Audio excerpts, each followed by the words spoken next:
예. 시간을 딱 맞춰가지고 왔습니다. 여러분들. 복잡해. 야, 진짜 벌써 금요일이네요. 와.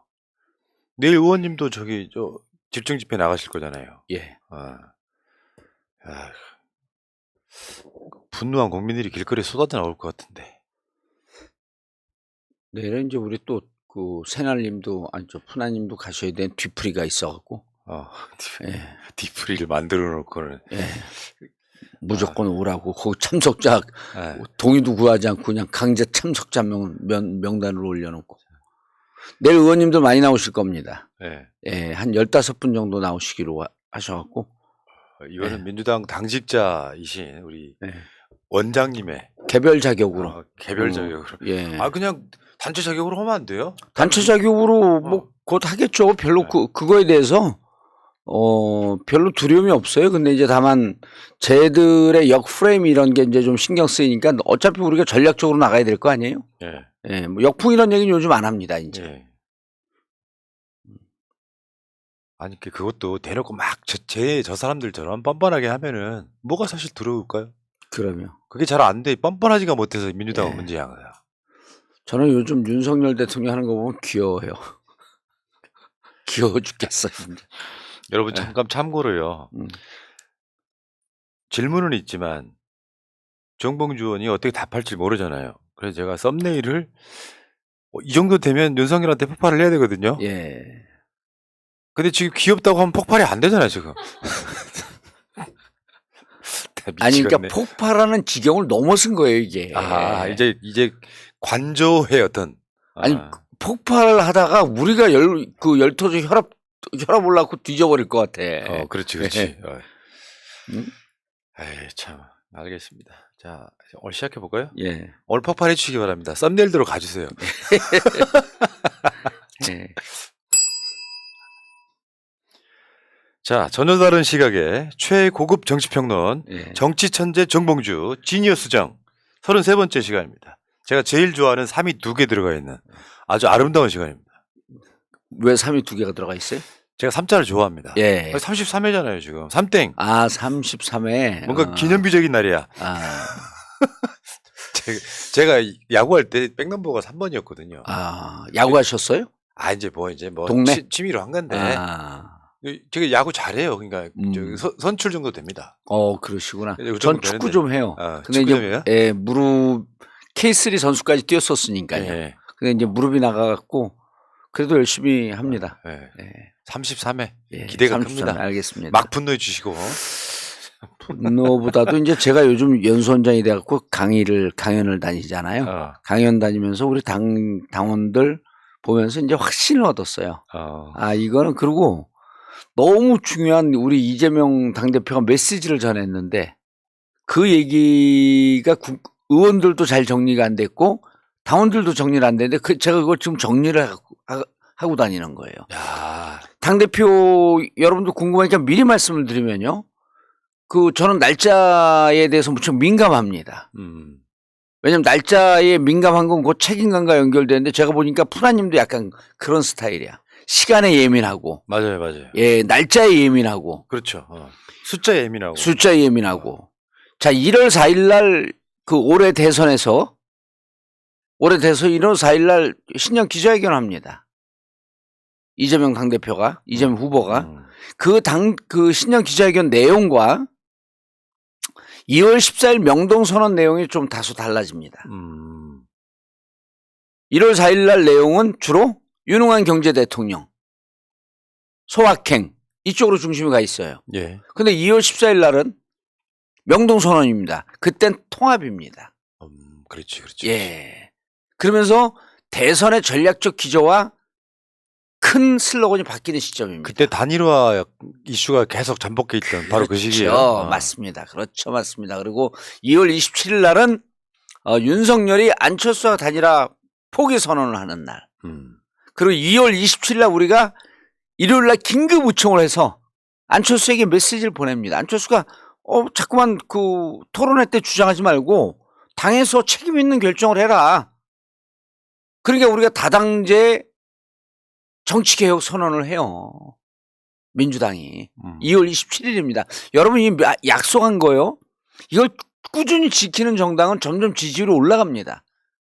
사람들이 기억하고 있거든요. 우리 지지자들이나 유권자들이. 그리고 2월 27일 날 기초의원 선거에서 중대선거구제를 시범 실시하겠다. 그리고 올해 실시했습니다. 자, 그리고 9월 28일 날 당대표가 잡고 대표 연설을 해요. 이때도 다당제입니다. 그리고 또 개헌입니다. 2월 27일도 개헌을 약속했고, 그래서 지금 민주당이 국민에게 던지는 약속은 딱 2개입니다. 다당제와 개헌. 지금 우리 개헌 설파자시잖아요. 예. 그러니까 그거를 이미 2월 27일 날 의총을 통해서 민주당이 대국민 약속을 했고, 그 약속을 좀 더 구체화해서 이재명 당대표가 9월 28일 날, 그래서 이재명 당대표 연설 전문 여러분 검색해갖고 보시면요. 거기서 다당제와 개헌 얘기가 나옵니다. 그럼 우리는 국민에게 약속한 게 지금 딱 2가지만 지키면 됩니다. 민주당은. 다당제. 다당제는 통합정치하겠다는 거거든요. 예. 그 다음에 개헌. 양당제에 분명히 한계가 있어요. 그렇죠. 민의를 표현하기에. 그거를 사실은 다당제로 가면 민주당이 손해입니다. 예. 손해예요. 그러면서 정치 수준을 올리겠다는. 이런. 절대 다수, 과반수가 넘기는 그 가능성이 없거든요. 그래서, 이 내용은 또 이제 우리가 월간 민주당을 시작을 해요. 민주당에서. 월간 민주당이요? 예, 월간 민주당. 그거 어디서 하냐? 교육연수원장 세력 뽑으니까 이런 거 잘 하는 겁니다. 예. 월간 민주당 1회. 정봉주. 요즘 의원님 보니까 별명 하나 내가 붙여드릴게요. 이재명 번역기. 아까 다시 말씀드렸죠. 당대표의 어떤 방침이랄까 이런 것들을 쉽게 풀어서 당원들한테 설명하는 거. 이 번역기 맞네. 그거보다 조금 좀 있어 보입시다. 그건 뭐예요? 이재명 구글. 더 없어 보이거든요. 그래요. 구글 이재명. 예. 자, 여러분 지금 정봉주 TV로도 이 방송은 송출된다는 말씀드리겠습니다. 정봉주 TV에 계시는 분들도 자, 정봉주 새날 화이팅 좀 외쳐주시고 새날에 계시는 분들도 정봉주 새날 화이팅 좀 외쳐주시기 바라겠습니다. 힘 좀 주십시오, 여러분. 자, 출발합니다.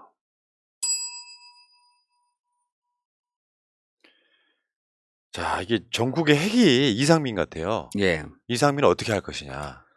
근데 지금 이상민 자체가 장관직을 지키려고 발악하고 있잖아요. 그러니까 경찰국 만들 때 행안부의 권한을 썼던 거를 내팽개치고 지금은 경찰은 내 소관이 아니다 이렇게 발뺌을 하고 있어요. 그게 발악이잖아요, 발악.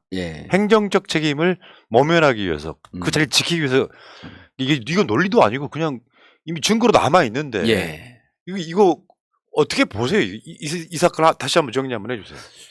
이게 지난 시간인가 지지난 시간에 우리가 이상민 장관 얘기를 제일 먼저 했어요. 지난 시간에 했습니다. 지난 시간에 했나요? 저는 분명하게 해임 안 시킨다 이렇게 얘기했어요. 그리고 본인이 사임도 안 한다. 왜냐하면 이상민의 롤이 있습니다. 이 정권에서. 근데 그게 롤 중에서 중요한 2번째 축이에요.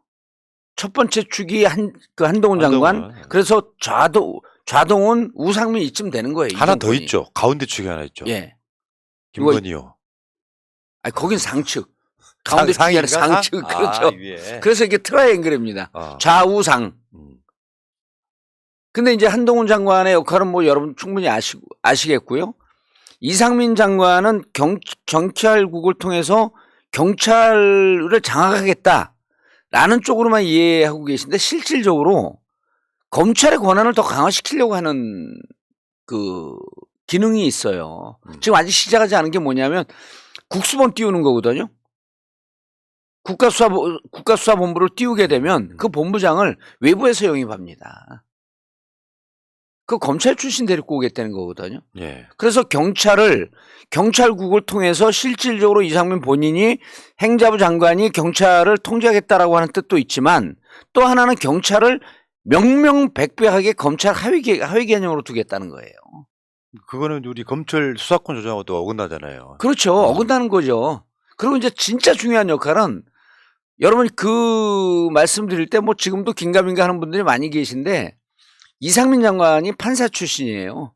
충암고 4년 후배고요. 그리고 아주 동문회 어렸을 때부터 검판사로 있으면서 오랜 관계를 갖고 있어요. 지난 시간 한 얘기입니다. 복습합니다.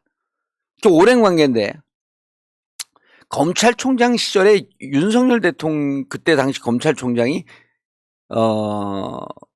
추미애 장관한테 징계 사안이 있어요. 그 징계 사안이 뭐냐면 판사 사찰이거든요. 기억나시죠? 예. 판사 사찰. 그랬었죠. 예. 그리고 검찰의 못된 버릇 중에 하나입니다. 그게. 자신들이 재판해갖고 정치재판 꼭 이겨야 될 걸 판사들 뒷조사해서 자신들의 그 재판에 영향을 미치려고 영향력을 미치는 이런 행위를 하는 것으로 의혹을 받고 있죠. 이렇게 얘기해야 돼, 이제. 의혹을 받고 있죠. 의혹을 받고 조심해야지. 있죠. 예. 그러면 이 역할을 누가 합니까? 검사들이 나서서 합니까? 그러지 않고 검사 출신들 중에서 판사와 연결되어 있는 사람들, 이런 검사들을 꾸준히 찾습니다. 그러니까 그들을 통해서 판사들을 이른바 브릿지를 찾는 거거든요. 근데 그 브릿지 중에 가장 중요한 브릿지가 이상민 장관이에요. 그 이상민 장관은 앞으로 윤석열 이 정권은 기소 많이 하지 않았습니까? 특히 우리가 2부에서 얘기할 정진상, 김용, 이재명 잡기 위해서 재판부로 써야 하는데 이재명 다녀오시죠. 아니요. 이재명 잡기 위해서 재판부로 써야 돼요. 이거 재판부 판사들 듣게 되면 무지하게 자존심 상하고 이건 뭐 집단적으로 명예훼손으로 저를 고소하거나 이럴 수도 있겠지만 이런 의혹을 떨쳐버릴 수가 없는 겁니다. 그래서 이상민은 절대 자를 수가 없다. 그 역할이 가장 큰 역할이다. 그래서 저는 이상민 혼자 버틴다고 되겠습니까? 대통령 자를 뜻이 없는데. 그러니까 이게 어떤 사건에 있어서 1라운드 1단락이요. 참사가 났어요. 예. 그러면 누군가가 유의미한 자리에 있는 사람이 책임을 지고 그게 1단락 되고 아무도 책임 안 졌잖아요. 그 다음에 진상규명 나가는 국정조사 같은 것들이 이루어지고 이 과정이 있어야 되는데 이상민이 안 나가고 있으니까 경찰 이번에 그 수사본부에서도 이상민을 수사를 사실상 못하고 있거든요. 못하고 있죠. 이게 진상규명을 막고 있는 행위예요. 예. 우리가 그때도 얘기했지만 그러니까 이런 거거든요. 그 안부 아니에요. 행정과 우리 국민의 안전을 책임지는 부처란 말이에요. 근데 왜 안전 대책을 사전에 하지 않았지? 이것은 누구의 뜻이었을까? 용산구청장의 뜻이었을까? 경찰서장의 뜻이었을까?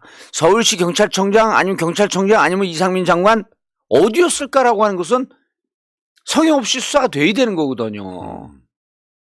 그건 못하잖아요, 근데. 참, 이건 역대급 가지치기만 하고 있고. 이거 역대급 정부예요. 이런 정부가 없었잖아요.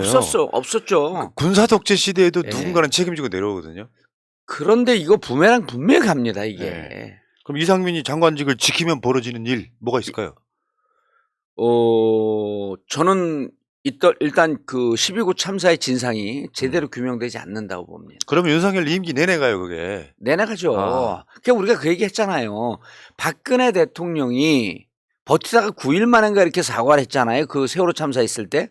우리가 여기서 뭐라고 규정을 했습니까? 이 자리에서 그 세월호 참사하고 박근혜 정권의 몰락은 제가 온갖 방송 가서 다 그 얘기했어요. 아무도 그 얘기를 안 합디다. 그래서 제가 한 게 박근혜 대통령은 최순실 국정농단으로 날아간 것이 외양이지만 그 전에 세월호 참사의 진상을 제대로 규명하려고 하는 노력을 하지 않았기 때문에 2년 동안 그 분노가 차곡차곡 축적돼 왔다. 그러다가 국정농단, 정유라 입시부정, 최순실 국정농단 이거로 폭발을 해버린 겁니다.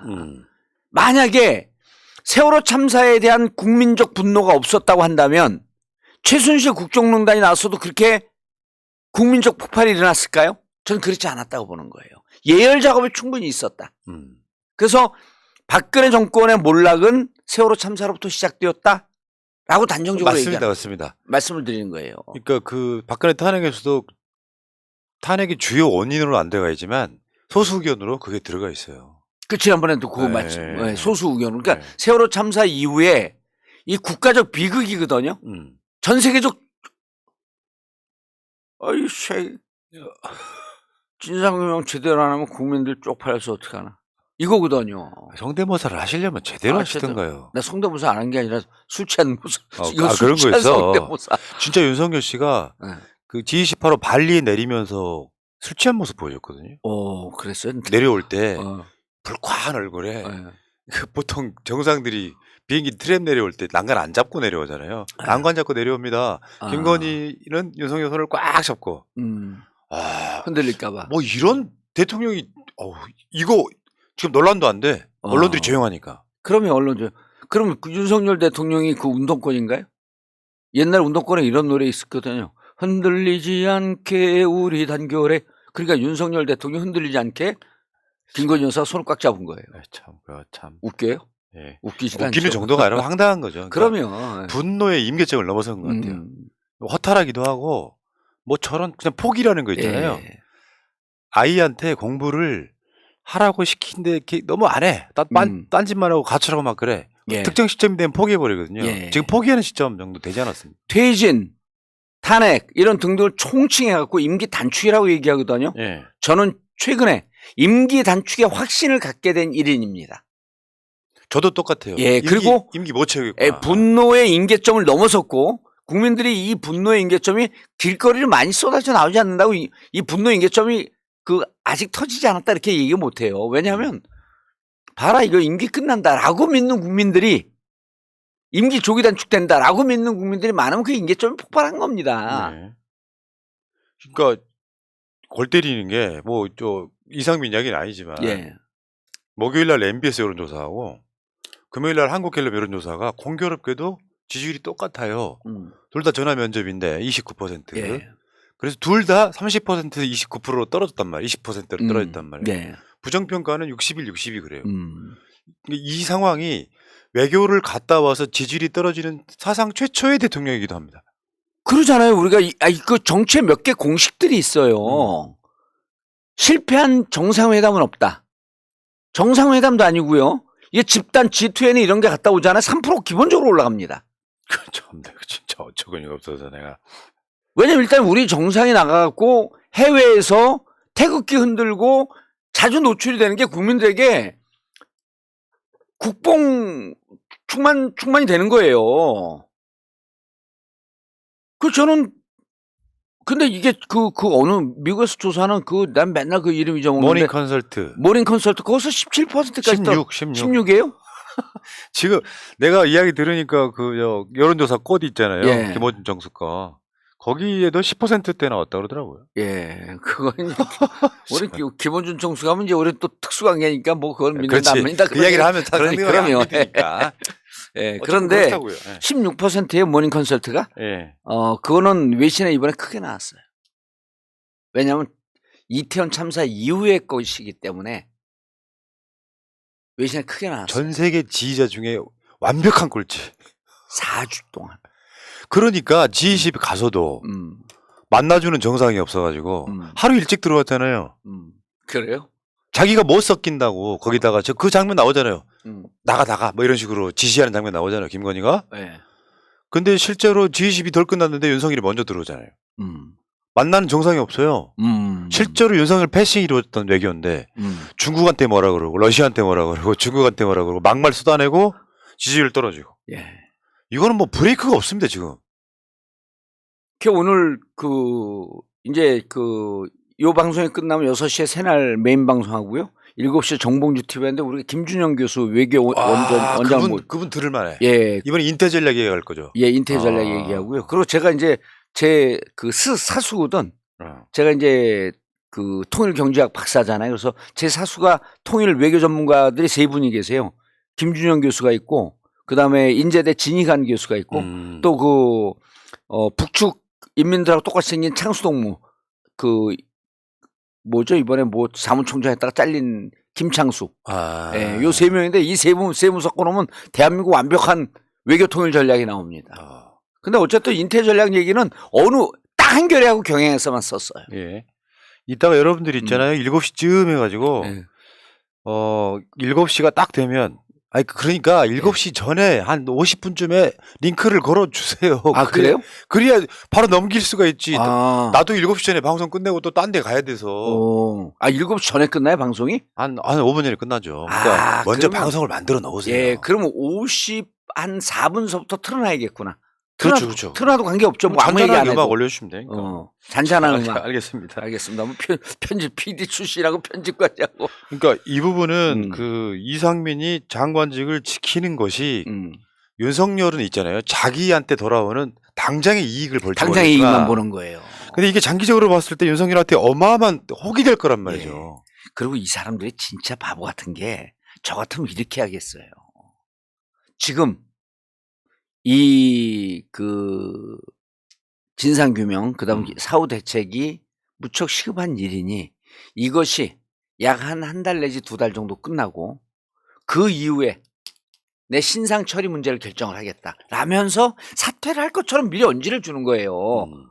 사퇴를 하는데 여러분들 국민들의 뜻에 따라 책임을 지는데 지금 이거 처리해놓고 하겠다. 한 달 동안 잘 해놓잖아요.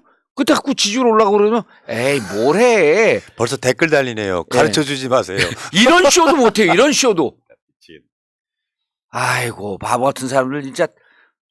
그 여의도는 진짜 이렇게 이제 반정치 윤석열 대통령 반정치인이거든요. 비정치인이에요. 이런 사람들이 정치권에 들어오지 못하도록 제도를 바꿔야 됩니다. 그게 이재명 당대표의 주장이에요.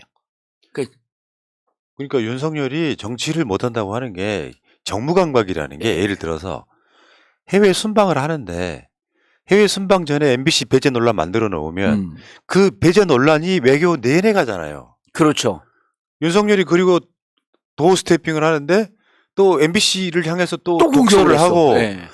그 밑에 있는 비서란 놈은 또 MBC 기자랑 설전을 벌이고 그러면 자기 메시지는 다 붙여버리거든요.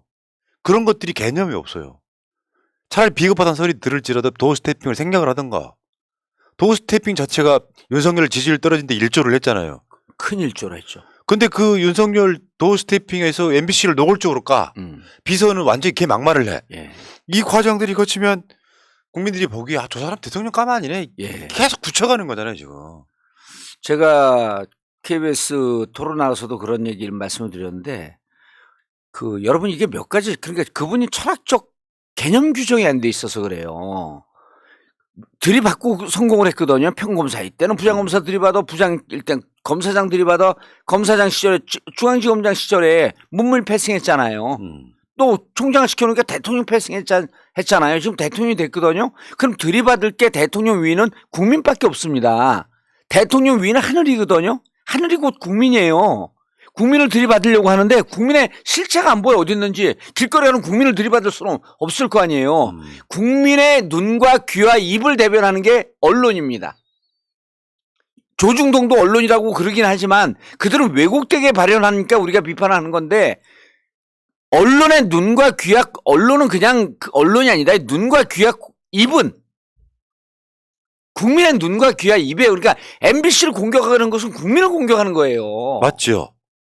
국민과 싸워서 이긴 대통령이 어디 있습니까? 오늘 폭발하니까 이런 식으로도 폭발을 하잖아요.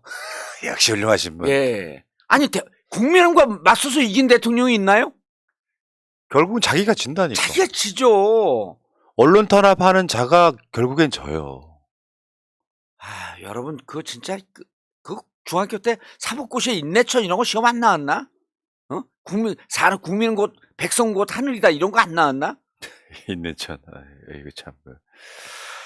자, 지금 결국에는 이상민을 지키는 것이 윤석열한테는 독이 될 것인데. 독이 되는 거죠. 그러면 저번에도 제가 질문을 드렸지만 이상민 스스로가 진짜로 윤석열이라고 하는 사람을 지키고 싶다면 본인이 물러나 주는 게 정치의 기본 국룰이잖아요. 국룰. 자기가 안 물러나. 어느 쪽이 더 강할까요? 윤석열 이상민을 잡고 싶은 게 더 강할까요? 이상민이 윤석열한테 사의를 표시하지 않고 윤석열은 이상민을 못 내치는 쪽이 더 강할까요? 찌찌뽕이에요. 똑같다. 그리고요. 이게 이제 사람들이 이런 얘기를 하면 잘 믿지 않는 분들이 꽤 있는데 제가 늘 주장하고 그다음에 이제 이게 역사 철학에 나오는 게 독재자의 마지막 목표가 뭡니까? 제가 특강이나 이런 방송할 때도 물어봐요. 낙곰수 영어였다 그거. 예. 독재자의 마지막 꿈은 목표는 재벌. 재벌이다. 역시 대단한 건 이명박의 꿈은 재벌이고요. 히틀러가 독일 최대 재벌이었어요. 가다피 있잖아요. 리비아에. 그 가다피 리비아의 최대 재벌이죠. 푸틴 지금 러시아 최대 재벌 아닙니까? 시진핑 중국 최대 재벌이에요. 독재자의 마지막 꿈이 뭡니까, 여러분? 권력을 잡아서 뭐 하려고? 인간의 꿈은 욕망은 무한하기 때문에 그 다음에 권력 다음에 부의 축적에 마르고 닳도록 그 마르지 않는 셈. 하나 더 추가할게요. 예. 이번에 한국에 온 빈살만 사우디의 최대 재벌이에요. 최대 재벌이죠. 독재자의 마지막 꿈은 재벌입니다. 그러면 저는 이제 윤석열까지는 얘기 안 할게요. 이상민 지금 행자부 장관 아닙니까? 지금 법무장관 한동훈 역대 변호사 자격증을 갖고 있는 법무장관들이요. 그 사람들 관계되어 있는 로펌들이요. 자기 로펌 관계자가 법무장관 되는 순간 수직 상승을 합니다. 매출이 엄청나게 늘어요. 그렇겠죠. 이상민 장관 변호사 하다 들어오지 않았나요? 맞죠. 판사하다가 변호사하다가 지금 장관. 이게 노출되지 않는 우리 방송만의 장점입니다. 변호사 장관 입각한 사람들의 마지막 꿈은요. 엄청난 수임입니다. 이상민의 그런 수? 빅픽처에 그런 게 절대 그만두지 않습니다. 심지어 진보 진영의 장관했던 분들이요. 내 그 로펌 얘기하면 다 얘기합니다. 부정적이고 불법적이지 않은데 일단 사건이 몰립니다. 무슨 사건? 100대 재벌 사건. 그렇겠네. 네. 당연히 몰리죠. 심지어 한동훈 부인도 김현장에 있습니다. 그래요?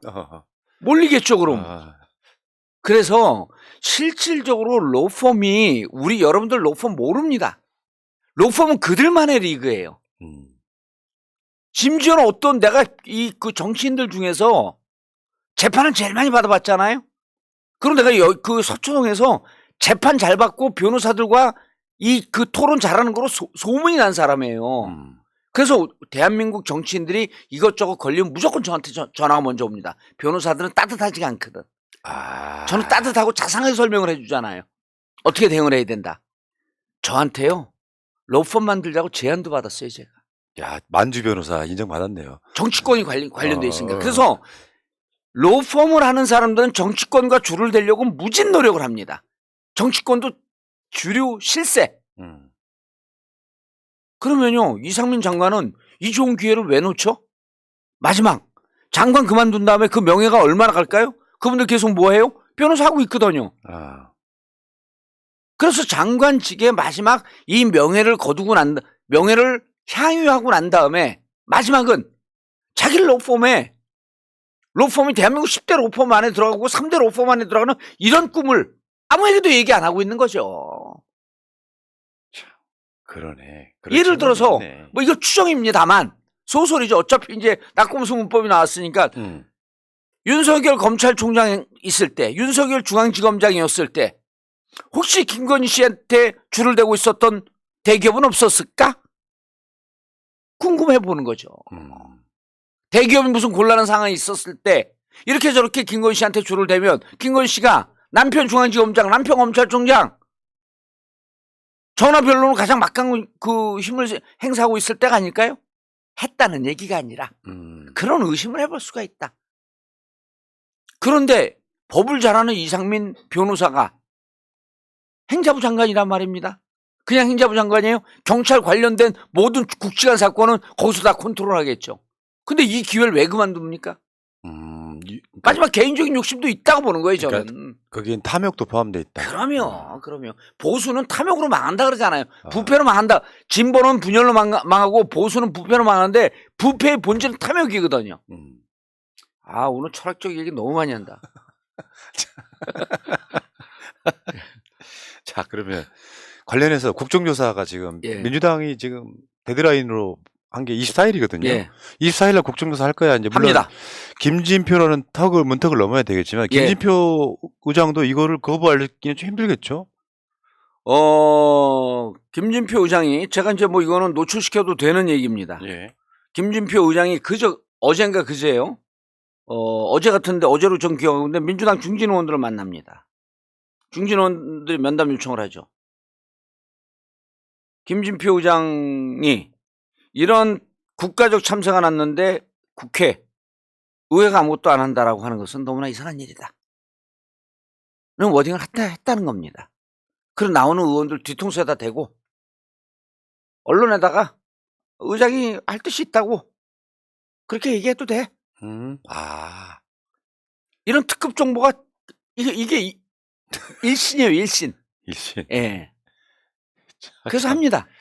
그 김진표 교육위 때 제가 이제 교육부총리로 같은 국회의원이면서 교육부총리를 만났잖아요. 여러분들 이제 많이 막 뭐 워러멜론 이렇게 비판하는 분들도 있는데 기본적으로 합리적인 분이에요. 김진표? 예, 합리적인 분입니다. 우리 JYP? 예. JYP가 아니구나. 그래요? JP구나. JP. 예, 그래서 기본적으로 합리적인 아. 분이고 저하고는 이제 국회 교육위 간사와 교육부총리는 이제 한 2년 동안 손발을 맞췄는데 그런 분들은 약간 정체성이 분명한 성향이 분명한 분이 옆에서 계속 견인해주면 좋은 길로 가요. 근데 남에기면 안 돼.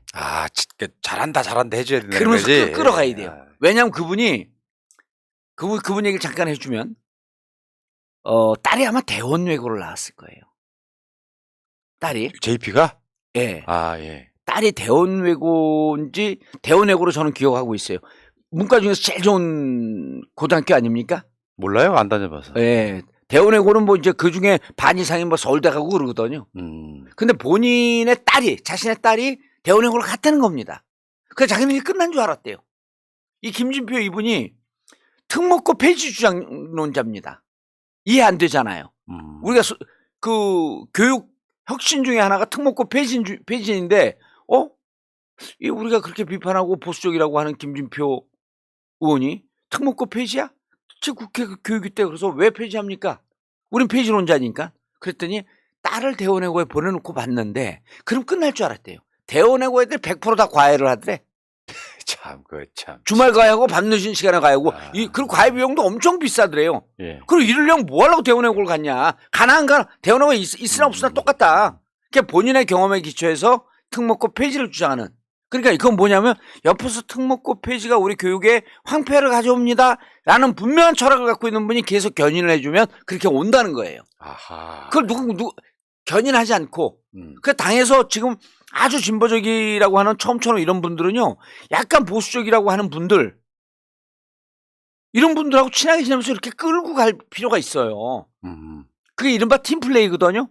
예를 들어서 여러분들 지금 서초로 가는 홍익표 의원 알잖아요. 홍익표 의원은 훌륭한 분이거든요. 그분이 운동권 출신으로 공부를 했고 NL의 가장 이론가예요. 교수 출신입니다. 그런데 적극적으로 자기 의사표현이나 이런 걸 좀 안 하는 스타일이었고 사람들이 수박인지 정체성인지 이쪽인지 잘 모르는데 명백한 자기 정체성이 분명한 사람.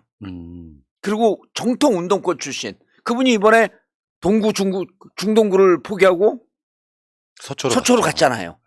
근데 이분이 사석에서 이렇게 얘기를 해요. 내가 유일한 이상민, 대전에 왕수박, 이상민 걔다. 그 제가 박수를 쳤어요. 당신처럼 내 속으로 정체 분명한 사람이 애매모호한 사람을 좀 끌고 다닐 필요가 있다. 그래서 김진표 의원도 어제 중진 의원들이 가서 좀 개혁 성향이 강한 중진 의원들이 가서 말씀을 하니까 듣는 거예요. 그래서 저는 국정조사는 반드시 이루어진다. 24일 날. 오케이. 천하가 두 쪽이나도 이루어진다. 자, 그러면 어차피 이제 국민의힘에서는 반대를 할 거고 윤석열 뜻에 따라서 그러니까 처음에 주호영은 국정조사 받을 생각이 있었나 봐요. 처음에 주호영은요.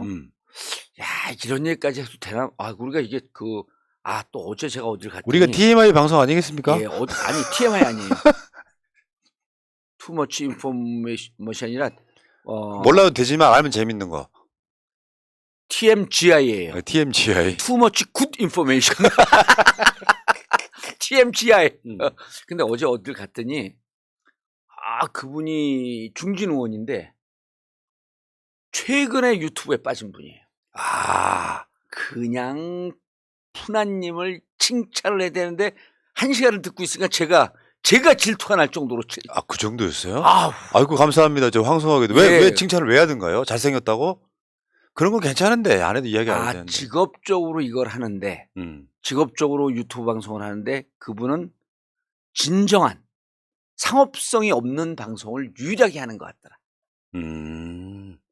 나 말고 다른 사람들 방송 어떻게 하는 거야? 아니 나도 세게 방송하는 건데. 그러니까 그런 건 비교할 거 없고 뭐 이제 그러면서 정말 새날은 진정성 있게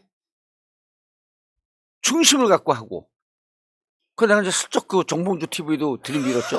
정봉주 TV니까 형은 유튜버가 아니라 정치인이잖아. 그렇지, 정치를 그렇죠. 하는 거고 그분들하고 포지셔닝이 다른데 여러 그 유튜버를 다 들어봐도 푸나님의 새날이 최고더라. 정말 진정성이 있더라. 그분 저 성이 어떻게 돼요? 성이 안 가르쳐줘요. 안 선생님이에요? 안 가르쳐줘요. 감사드리려고. 아니 안 가르쳐줘요. 알겠습니다. 예. 성이 특이한 성인가 보다. 알면 들으면 네. 알만한. 그래서 어디 얘기가 이렇게 샜는지 모르겠는데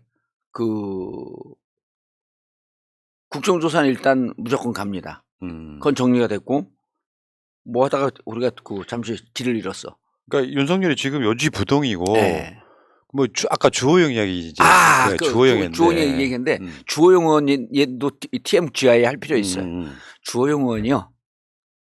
제가 입수한 정보에 따르면 2024년 무소속 출마까지 고민하고 있습니다. 최근에 왜 친윤에서 주호영 깐지인지 아시겠죠? 그러니까 뭐 초선 비례가 대놓고 까버리면 5선의 원내대표 기분 나쁘죠. 이용인가죠? 이용. 예. 잊혀진 계절. 종로 가서 사과 나무면 쉽지 왜 여기서 이러고 있지 그분은? 아니 동명이인이니까 사람들 좀 헷갈릴라. 그래서 그분이 주호영 그래서 이제 우리가 아까 또 규정이 나오잖아요. 윤석열은 반정치인이고 반정치인이 들어올 수밖에 없는 정치 혐오를 만든 게 소선거구제였다. 이 제도를 혁신하지 않으면 앞으로 끊임없이 반정치인이 계속 온다. 이거에 대한 철학을 갖고 있는 분이에요, 주호영도.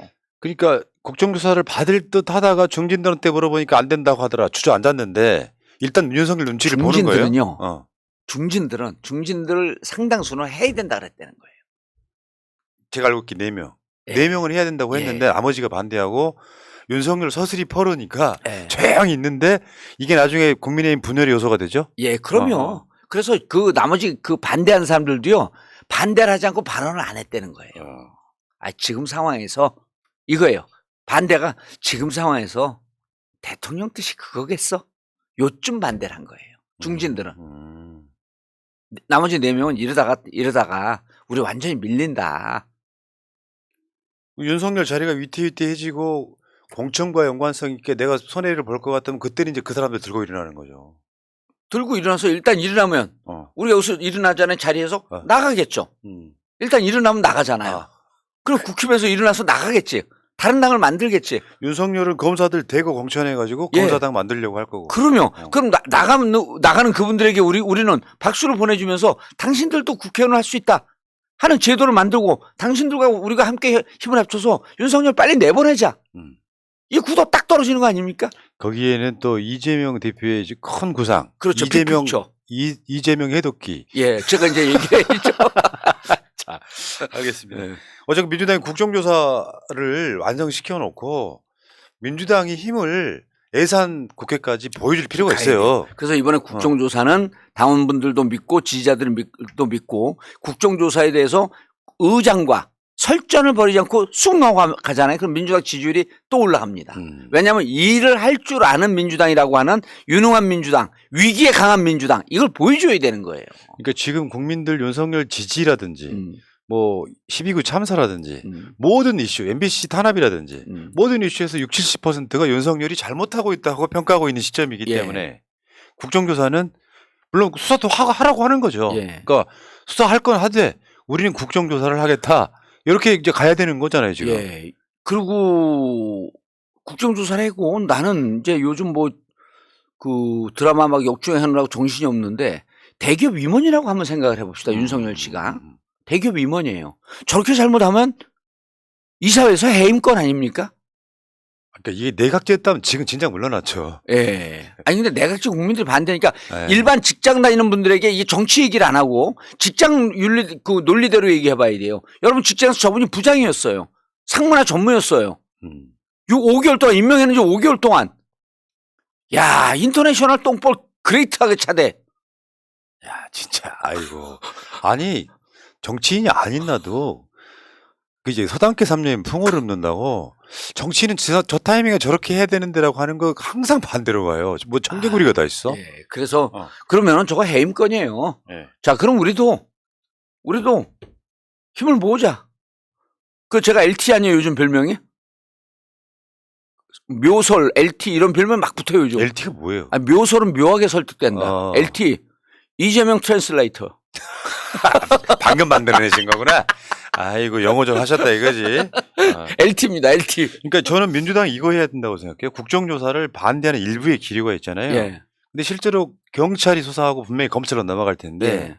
국정조사를 같이 해야 말도 안 되는 결과가 안 나옵니다. 그러면 네. 그 국정조사 결과가 국정조사가 들어가는 순간 그 민주당이 시간이 한 180일 걸리기 때문에 그 180일 금방 갑니다. 바로 특검으로 들어가야죠. 그렇죠, 그렇죠. 바로 특검으로 들어가죠. 그래서 국정조사와 특검은 쌍끌이 투트랙 전략이다. 그러니까 민주당의 국정조사는 단순히 진상규명이 아니라 경찰과 검찰이 말도 안 되는 수사 방지용으로 쓸 수 있다는 거죠. 예. 그리고 특검이 하는 특검의 얘기가 나오고 특검법 발의되는 순간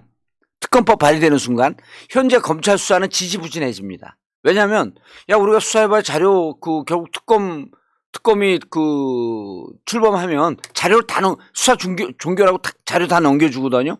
그러면 검찰이 열심히 수사 안 해요. 어차피 특검으로 갈 걸 뭘. 알겠습니다. 그 대통령 거부권 행사할 수 없는 게 그 5분의 3인가 하면 뭐 거부권 행사할 수 없다는데 그 법적 관계는 제가 잘 모르겠어요. 그 자세한 내용은 오늘 또 7시에 정봉주 TV에서. 훌륭해. 그렇죠. 여러분 7시 기억하세요. 예.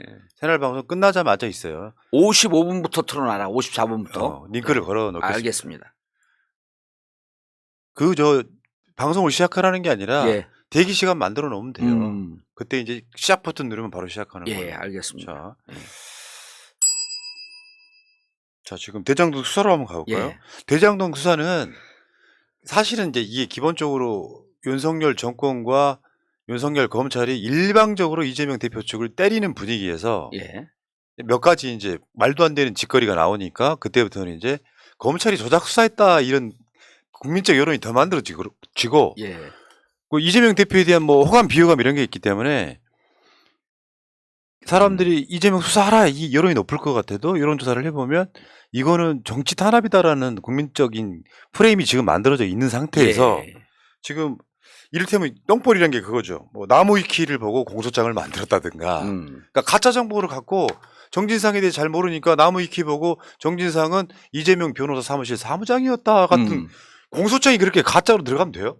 안 되죠. 이게 정치 공동체라는 걸 집어넣고요. 그 다음에 존재하는 CCTV를 존재하지 않는다고 공소장에 쓴다든가 이게 단면이고 일면이겠지만 더군다나 이재명 대표라든지 정진상 등의 이 범죄의 동기가 없는 상태에서 돈을 받을 이유가 없는 상태에서 시작한 수사다 보니까 이런 것 자체가 검찰의 헛발질이라는 그 국민적 인식이 더 생기고 있는 게 아니냐 이런 생각이 드는데 지금은 요 부분에 대해서 최근에 이제 중립적 매체에서 해봤는지는 모르겠는데 보수 쪽 매체라고 하는 데서 하게 되면 한 10% 정도 이재명이 문제 있다라고 하는 쪽이 좀 높게 나와요. 보수 쪽. 그러니까 이제 약간 바이어스가 낀 거죠. 제가 보기에는 아마 이렇게 언론에서 집중 포화를 날리고 있으면 5대5로 나온다고 치면 실패한 검찰 수사입니다. 그렇죠. 압도적이어야지. 예. 그 조국 장관 수사 때가 한 7대3 이런 분위기잖아요. 그러면은 실패한 수사거든요. 그래서 이제 그러면은 이제 우리는 저들의 전략을 깨야 되는데 이겁니다. 처음에는 그래서 오늘 정진상 구속영장 실질심사가 있잖아요. 예. 그 이제 이게 깨지게 되면 이제 저쪽 동력이 뚝 떨어지는데 첫 번째는 이거였었어요. 유동규로부터 돈을 김용이 받고 정진상이 받았다. 그리고 요게 1단계입니다.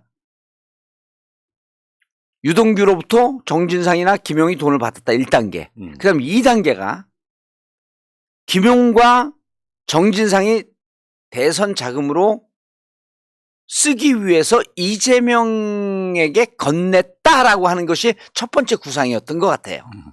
그냥 소설의 얼개. 예, 얼개. 근데 하다 보니 이 유동규로부터 돈이 넘어갔다라고 하는 것도 입증이 어려워. 근데 그건 어거지로 좀 한번 맞춰볼 수 있을 것 같아. 왜? 유동규의 진술이 있기 때문에. 유동규가 김용과 정진상에 돈을 줬다라고 하는 것은 어거지를 만들면서 어떻게든 꽤 보는데 정진상과 김용희 부인한테 어떻게 이재명에게 넘어간다는 이 얼개까지 만들지? 그러니까 그게 진행되면서 깨지면서 정치 공동체라고 하는 걸 강조합니다. 정치 공동체. 이들이 최순실과 박근혜를 경제 공동체라면서 박근혜를 날린 거거든요. 그때 배웠던 그 수법 그대로. 강백신이 지금 이 대장동 수사는 송경호인가요? 저 중앙지검장 벼랑을 기준 송경호 맞습니다. 송경호 맞죠. 중앙지검장. 그 다음에 일부장검사가 반부패 일부장검사가 강백신. 아니 어미준.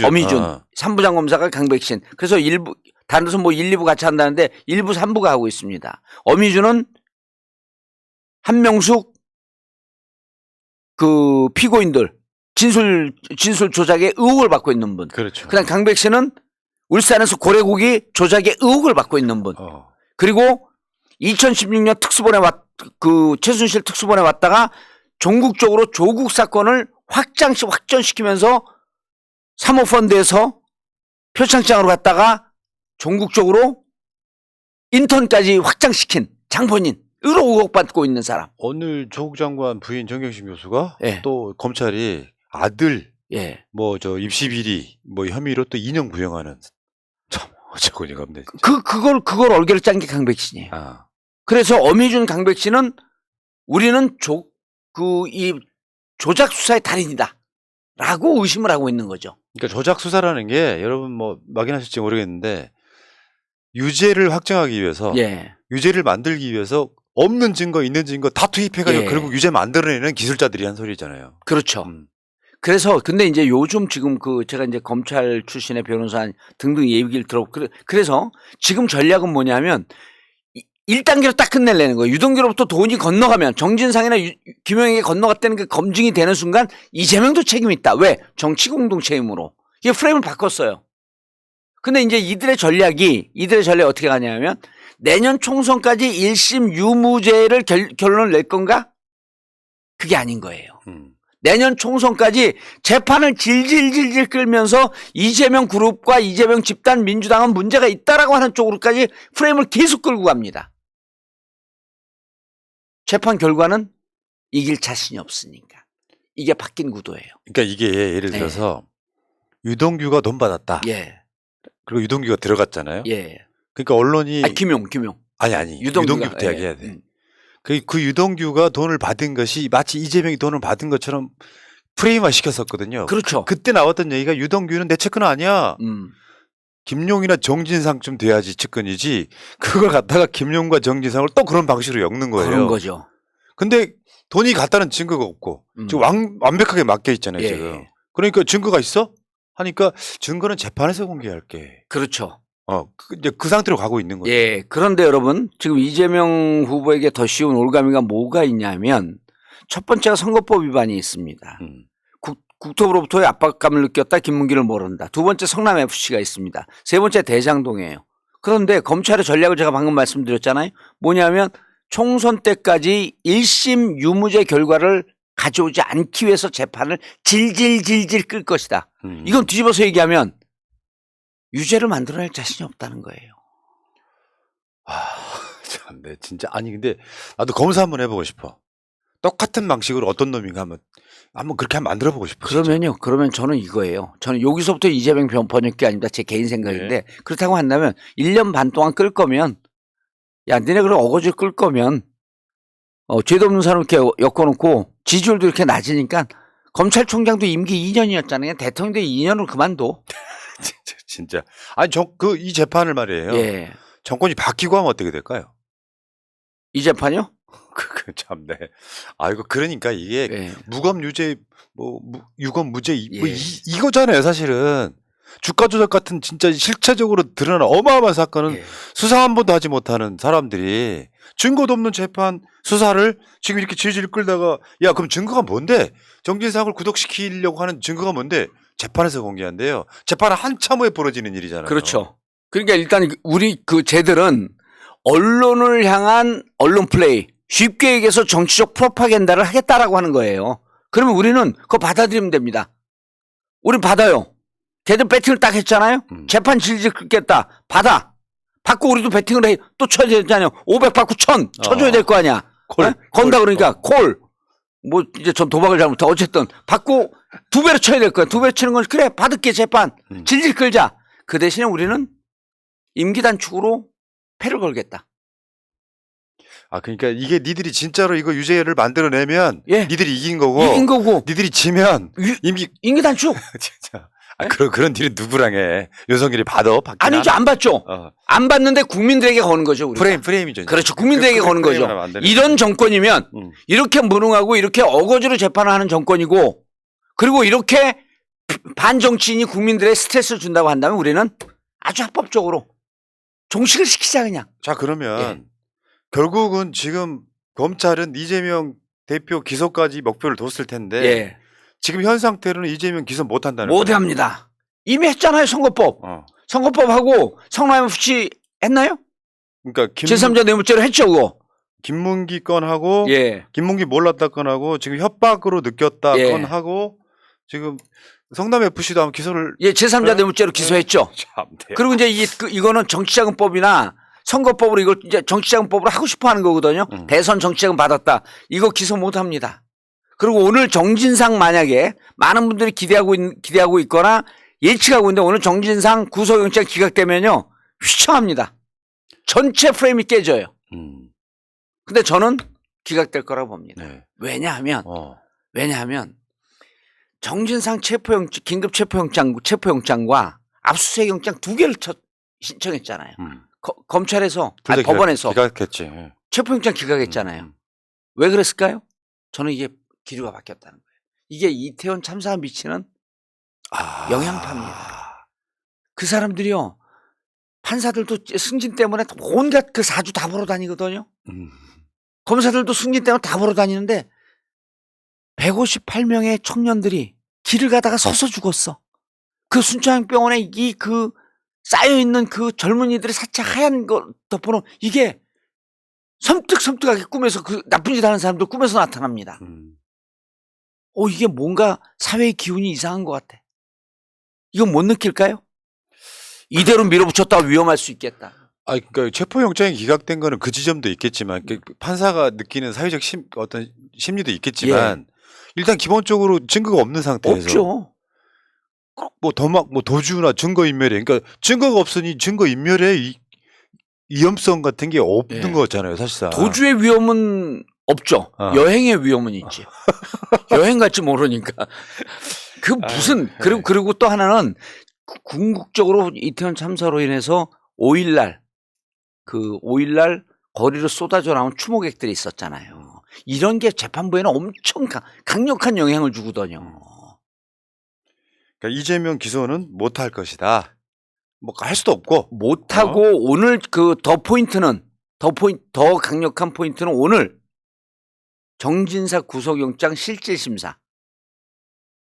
이거를 좀 봐라. 그러니까 오늘 저는 기각될 거라고 본다. 그러니까 지금까지 나온 모든 결과물로는 정진상 구속하기 힘들다. 알겠습니다. 근데 이야기 한번 더 해봐요. 사실은 대장동 사건은 윤석열의 대표적인 이 불공정 사례인 게 본인과 연관도 있지만 대장동은 50억 클럽 수사는 사실상 손 놓고 있는 거 아닙니까? 안 하고 있잖아요.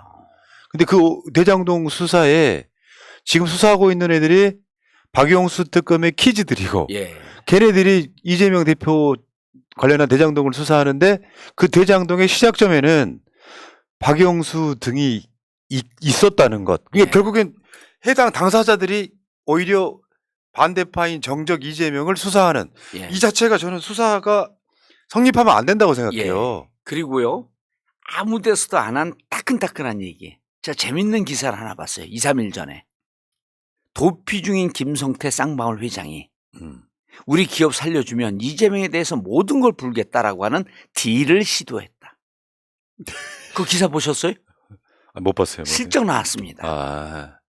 쌍방울 김성태 회장은 지금 검찰의 주장에 따르면 해외로 도피했다고 하는데 이분을 어떻게 엮으려고 했냐면요.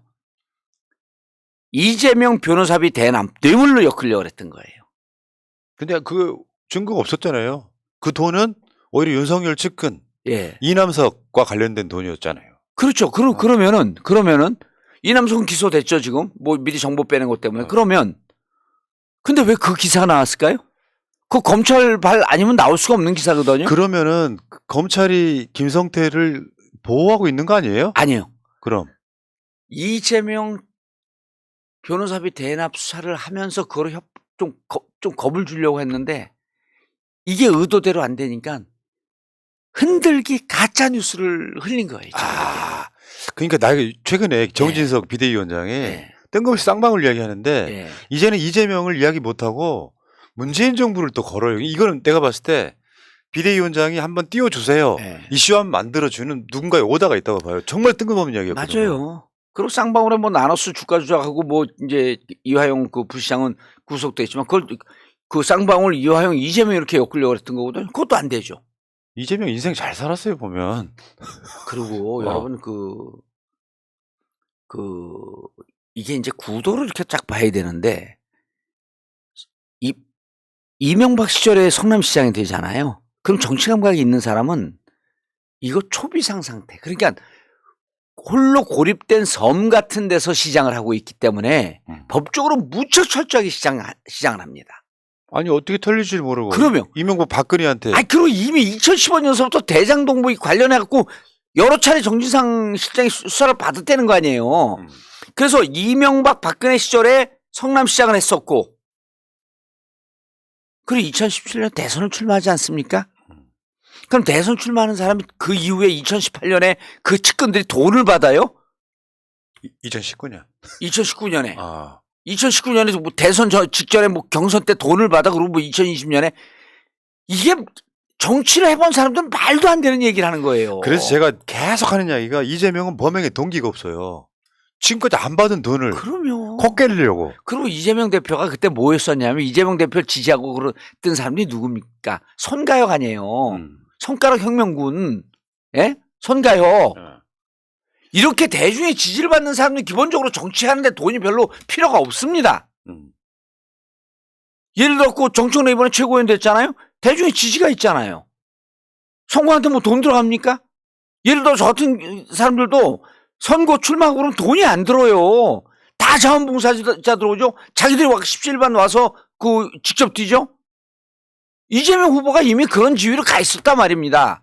뭔 돈이 필요해요. 과거에 조직 선거할 땐 돈이 필요하죠. 조직에게 돈을 줘야 되니까. 그런 시절이 끝나지 않았습니까? 근데 무슨 대선 경선 자금 필요해요. 제가 이번 대선 때 봤잖아요. 그래서 늘 제가 물어봐요. 돈 부족하지 않습니까? 항상 대선 때 선거 때는 돈 문제니까. 당에 있는 돈으로 충분하고 남아요. 이래요 다들.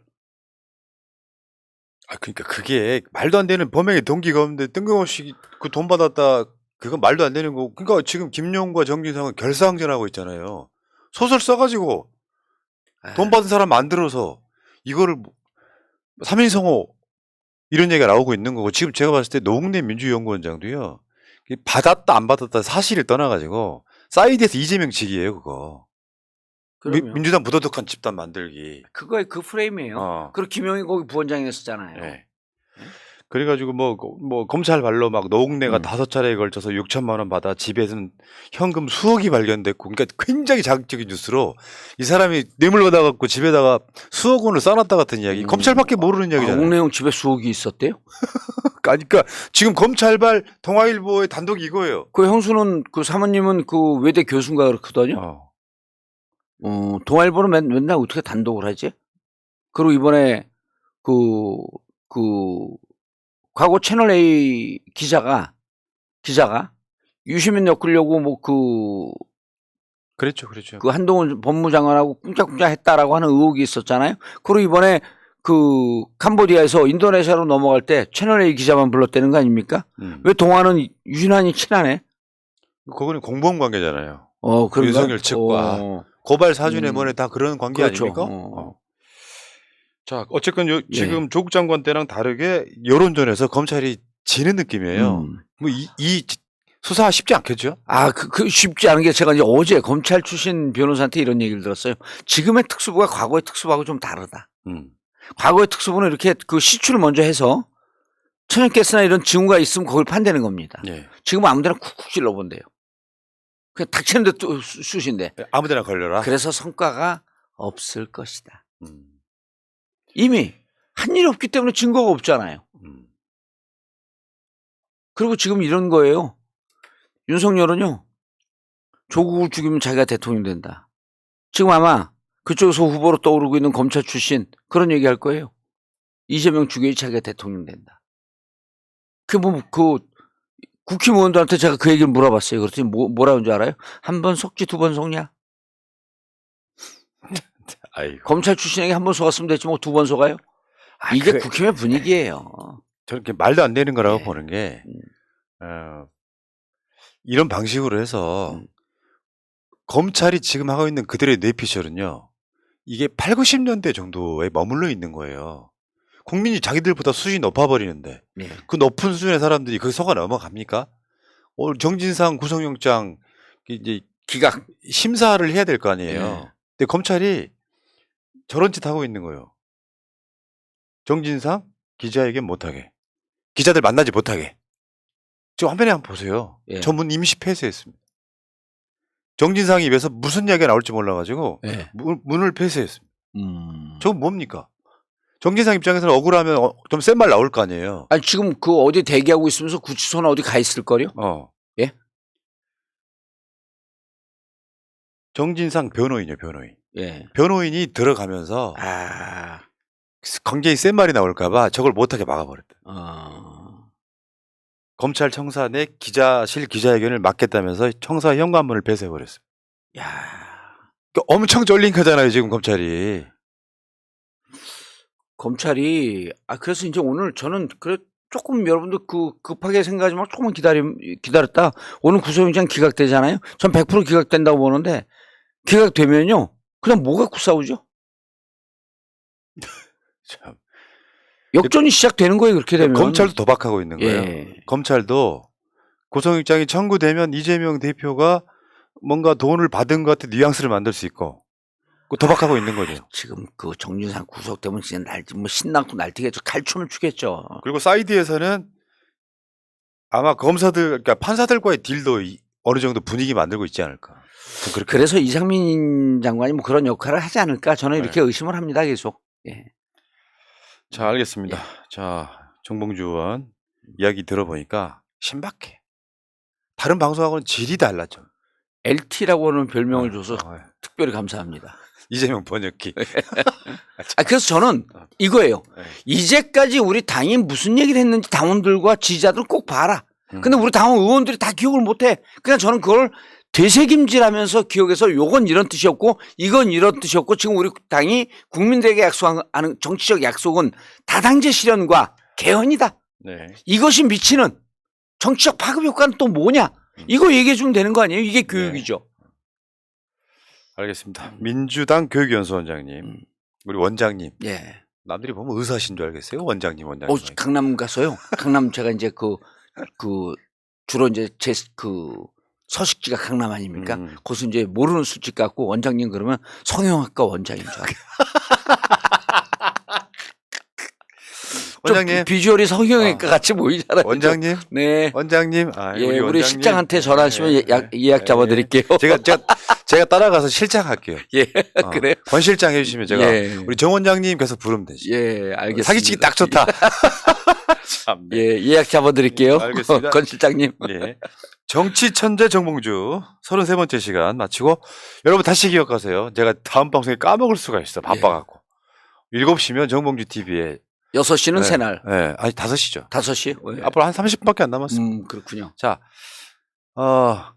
그 시간에 정봉주 TV로 꼭 가주시고요. 거기 오늘 정말 중요한 VVIP 나오시니까. 그렇습니다. 그리고 저분도 나옵니다. 1부에 김준영 교수, 2부에 현근택 변호사. 현근택 변호사는 김용 변호인 아니에요? 변호인이죠. 그게 또 들을 만한 이야기가 많겠네요. 그래서 좀 빨리 해갖고 이제 그거 좀 천천히 하게끔 하면 됩니다. 자, 방송 마치겠습니다. 고맙습니다. 감사합니다. 민주주의 평화 통일 다 죽어간다. 이대로는 놔둘 수 없다. 자, 다시 한번 해보는 거야. 자, 다시 다시 한번 싸우는 거야. 자, 손 맞잡고 어깨를 걸고 우리 함께 이기는 거야. 자, 다시 한번 해보는 거야. 자, 다시 한번 싸우는 거야. 자, 손 맞잡고 어깨를 걸고 우리 함께 이기는 거야. 자, 다시 한번 해보는 거야. 자, 다시 한번 싸우는 거야. 자, 손 맞잡고 어깨를 걸고 우리 함께 이기는 거야. 자, 다시 한번 해보는 거야. 자, 다시 한번 싸우는 거야.